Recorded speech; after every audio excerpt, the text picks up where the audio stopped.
Alright, so for this video, I'm going to be petting the kitty. Hello there. Who's decided now is a good time for a bath. So last night, I posted a video where I stated my reasons for not watching The Walking Dead anymore. So it's a day later. Have I changed my mind? No. Am I going to change my mind? No. See, I've been on the fence with it anyways. And in this video, I'm going to go ahead and spoil it because by now anybody's seen it who wants to see it. So last season, Glenn was killed by walkers. I'll wait until fans of the show argue that he wasn't. But yeah, he was.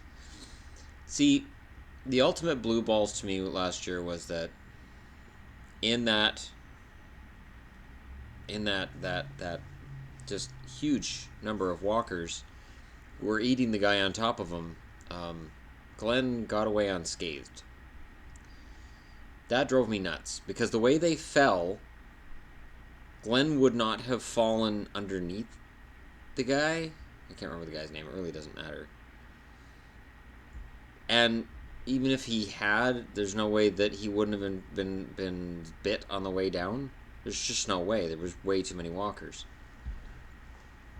So then we had to deal with, in between finding out he was still alive, we had to deal with Maggie mourning him and oh, he's not coming back and I need to be okay with that. And it's like my sister and my dad. And then he's okay. He gets back in and everything's fine. And then they have the thing with the picture and oh, you don't need to take my picture because I'll always be there, blah, blah, blah, blah, blah. Like, they were really heavy-handed with it and ham-fisted with it. And what they did was they set it up so that really there was the one stability on the show.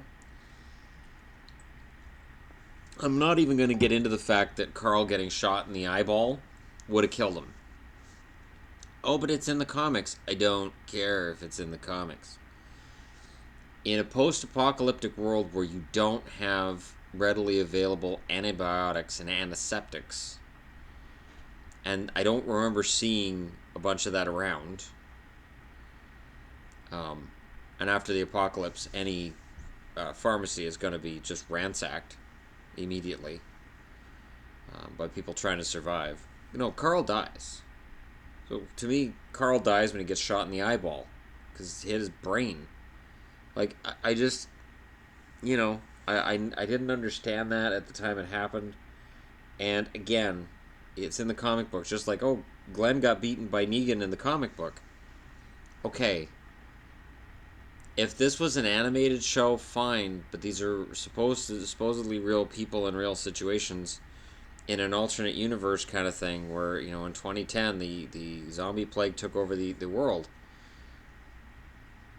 When I see stuff and I go, that would kill so-and-so. Well, wait, that wouldn't happen. It takes me out of the moment. It takes me out, and when I'm taken out, it's hard to get back into the show. And for me, last night, they blue-balled us about Glenn. They left it, whether he was alive or dead, they left it out there hanging for 3 episodes. And then he's back and then he's dead anyways. Like, so last season, half of last season doesn't matter. It's the barn all over again. Season 2, oh, we gotta find Sophia.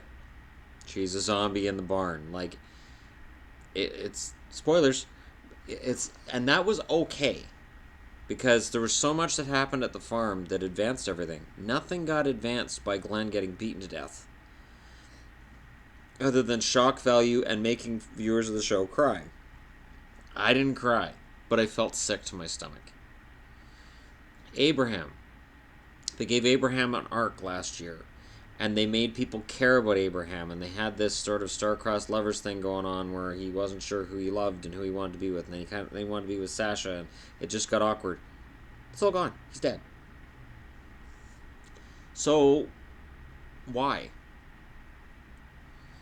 I think, when you look at the show now, you have to look and say, okay, well, Maggie's dead then. She has to be, because she's the only one left. Of that whole arm of the show, she's the only one left. So again, you've got Michonne, Carl, Rick. Uh, yeah, it's hard to say that anybody outside those three is guaranteed to live. Even Daryl at this point. And I'm sorry, but Daryl would have got the baseball bat from Negan. Fuck you. You don't kill that, not right away. Yeah, you do. This is a guy who is capable of wiping out your whole friggin' group. And that reminds me of what pissed me off last season was when Rick's group decided to attack Negan's offshoot group or whatever it was and kill everybody. And I was like, wait, what? They're killing everybody? What's why? What? And I didn't understand it. And I still don't understand it. I don't. I don't understand what that accomplished. It is basically what caused Abraham and Glenn to get killed. And then they were making all kinds of stupid mistakes. You are fortified. You have a position that is fortified, and you are behind this in this basically impenetrable fortress. And what do? You make it penetrable, and then you leave. Because if you're Rick in the group, it's what you do. It's just like, Rick, I really liked his blonde girlfriend there, and I thought this was going somewhere, and then, oh, your kids doesn't keep his mouth shut. Well, of course not. He shouldn't have been out there among the zombies, and anybody with a brain would know that. And this is the two-pronged problem. It's not just, okay, they beat Abraham and Glenn to death. They beat two characters I cared about to death. There isn't anybody left on the show I really actually care about, other than Maggie, kind of, but it's more because Lauren Cohen is hot than I care about Maggie. Maggie should be a complete basket case all the time, based on all the people she's seen die in front of her face. It's terrible. It is really terrible. What this show has put her through, and Rick is the most ineffective leader 80% of the time. The other 20%, Rick is absolute badass, awesome, perfect, fantastic. But you can't ignore everything else that goes on with him. And for me, it's tough because I have zombie movies. I love zombie movies. I've loved Walking Dead at certain points. I really enjoyed the first season. Other than the horse getting killed really bothered me. I think it bothered a lot of people. But season 2 I really enjoyed. And I was genuinely into it. I was like, what's going to happen? What's going to happen? Season 3 I liked. And then for me it's kind of been, I can watch every other episode since then, and now I'm done. So it's hard for me to say, okay, that's it. But, Andrea was a useless character for the most part, and then they finally made her useful and good and entertaining, and they killed her. And it was pointless how they killed her. Herschel, they lop off part of his leg so that he lives, just to kill him. And Urkel was in the show, and then they killed Urkel, and I didn't really care. I really couldn't care less about Urkel. That was Urkel, right? It doesn't matter. I don't care. He's gone. And there has been, and it's true. There's the token black guy on the show who comes in and then gets killed. And, that's not anything on the actors that play the parts. They just have very bland parts. Up until Mr. Miyagi came in last year to rejoin with Rick. Mr. Miyagi and then the priest. It's as if somebody said, our black characters aren't very interesting, fix it. And so the priest comes in and Mr. Miyagi, and then we're good. But how long will they last? I mean, I wasn't a fan of the priest anyways. But I genuinely, for me, it was a matter of I could stomach Abraham, but it was Glenn, and it was the way it was shot, the way it was done. It was just for shock value, and it took all these storylines that we gave a shit about last year and just chat all over them. It's like the writers build up these characters and they know weeks in advance what's going to happen. They know, episodes in advance what's going to happen. And they build these characters up just to kill them. Which in a movie is dramatic, but in a series, when you do it over and over and over and over, it's just too much. I mean, and there's ones they've done right, like Shane. When they killed Shane off, it was done perfect. It was done really, really well, and it was done to add layers to Carl and Rick's relationship. It exposed, to me anyways, exposed that Lori was really, really, sort of, she was setting Rick and Shane against each other. She'd go to Rick and say, Shane said this, and I'm like, why are you telling him that? You know he's going to get a gun. Shane, Rick said this. Now he's going to get a gun. Why are you telling... Lori, why are you telling these guys everything? Why are you doing that? And it was she wanted to see them fight over her, in my eyes anyways. That, she enjoyed that on some level. And I think, genuinely, she wanted to be with Shane, and I still think the baby is Shane's, personally. That's just my opinion. But Rick's been kind of and Carl's been kind of and knocking out an eyeball doesn't give him character. I remember one of the running jokes was that everybody who got killed the first few seasons, it was because Carl did something stupid. People go off to save him, and somebody die in the fray, in the fracas. And I said at some point they're going to reveal that the zombie apocalypse started with Carl. He started it. And the entire world is dead because of Carl. And it's the walking Carls. It's his fault. It's all Carl. Or, if you're Rick, Coral. So, I enjoy the show for what it is, but I can't do it anymore because I can't invest my time caring about characters that I know they're going to just kill senselessly. Just pointless, senseless killing. And if you're going to have pointless, senseless killing, fine. But don't gussy it up in a show that proclaims to be something more than that. Somebody made a statement to me today at work, said, you ever notice everybody they run across is a completely psychopathic asshole? Yeah. And it's getting tiresome. Every time they run across a group, you're like, how are they going to kill these guys? Here comes Terminus. Here comes the wolves. Oh, look, it's the governor. It's Woodbury. Everywhere they go, everybody's crazy. Everybody's psychotic. And in that post-apocalypse, and you can say, well, those are the people who would survive. Not for long. You have to work together and be a community if you're going to survive, especially in those circumstances. I think Fear the Walking Dead got it right. The teenage asshole kids with the pickup, they're all dead. They died immediately. They had the attitude of, fuck everybody else, and if you're injured, we'll shoot you in the head because we are the kings of this world and we're going to rule it. And they were dead right away. And the family that's working together and trying to make ends meet and trying to work out, they're still alive.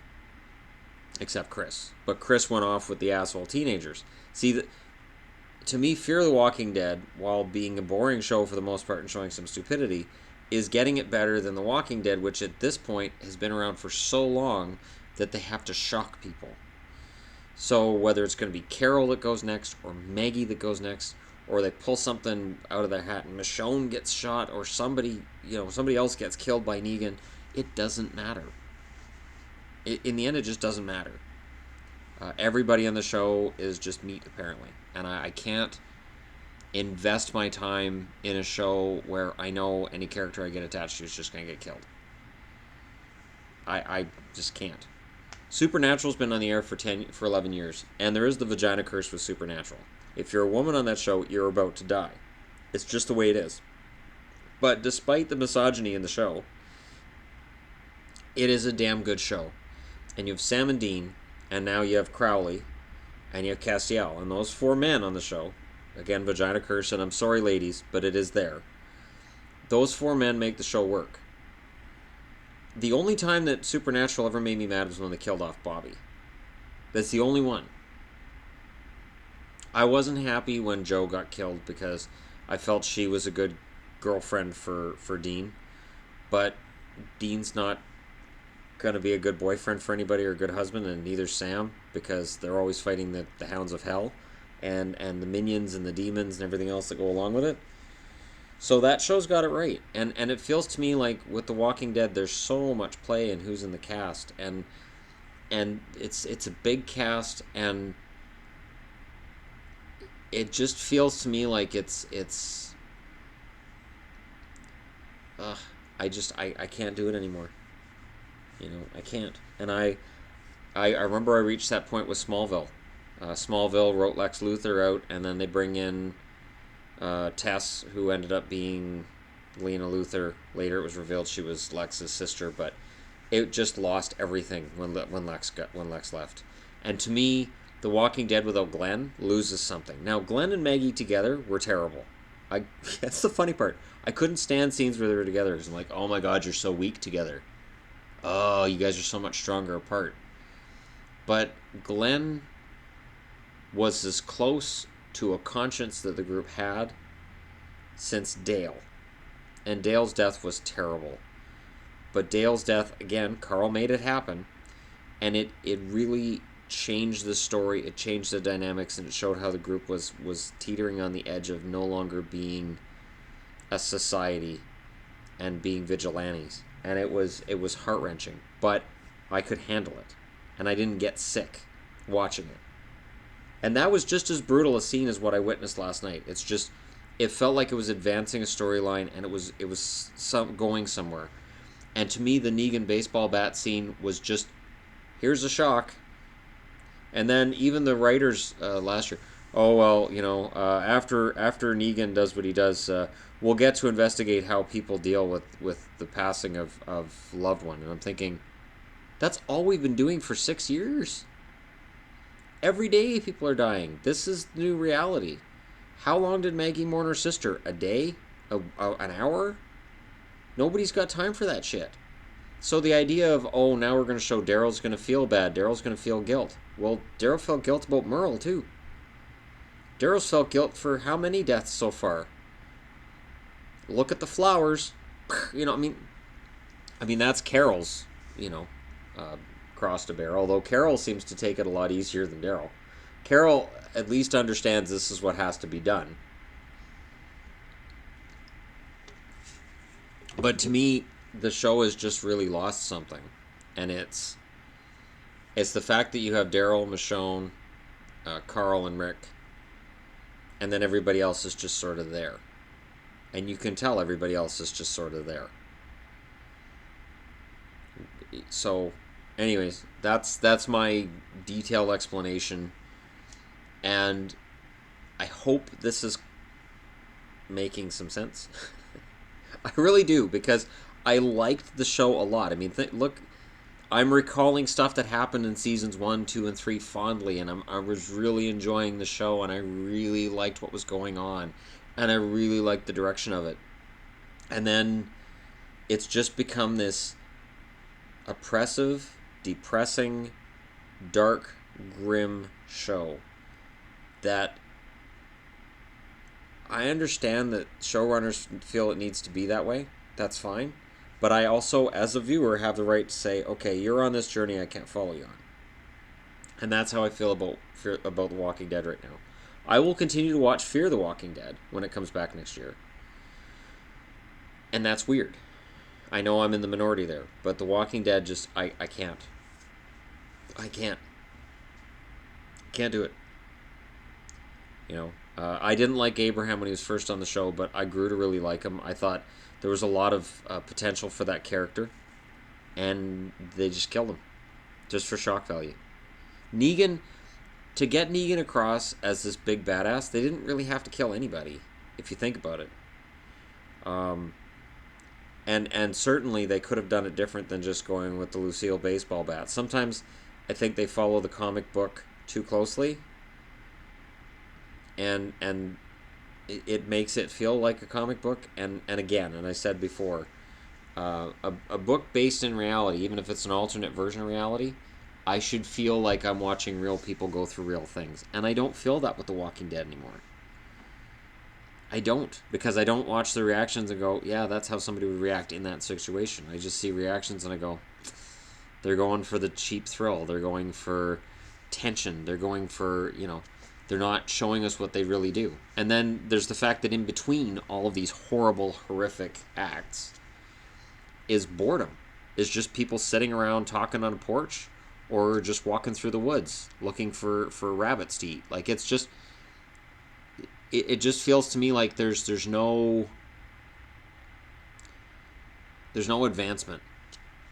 Maybe if they found a city that had been cleaned out, not Atlanta obviously, but let's say they made their way to somewhere in Georgia, some other, let's say they went to Tennessee, wherever. They find a city and it's basically been cleared out of zombies, and you have a society there of people, and they have to live in that society. Sort of like with Alexandria at the beginning, where everything's peaceful and they have to adjust to the fact that they don't have to fight zombies all the time. Do that on a city level. And have a season where it feels like society's coming back. Every now and then there's a zombie attack because people are still dying, because that's still going to happen. And just have it where it's more about the interpersonal relationships and less about, oh, we got you. Look at that. You thought that guy was going to live. You cared about that character, didn't you? Haha, gotcha. And that's how I feel like the viewers are being treated now. And I don't like it. I don't. Don't jerk me around and have Glenn live through what he shouldn't have lived through just to have him get beat to death with Negan's bat. That's bullshit. Just have him die with the walkers last year, and then have Abraham get beaten with the bat this year. And then that makes more sense to me anyways, because there's too much Deus Ex Machina that saves people and then all of a sudden dead. Sorry. There's hordes of zombies, and then, well, I've got a stapler, and then they get out because they have a stapler, and then the next episode, oh, well, that guy had a hammer, so you're dead. Like, I can't do it. I can't do it anymore. Anyways, thanks for watching. Don't forget to hit like and subscribe. Don't forget to hit dislike and subscribe. And don't forget in the comments to tell me why I'm wrong. Thanks for watching, and I'll talk to y'all again soon.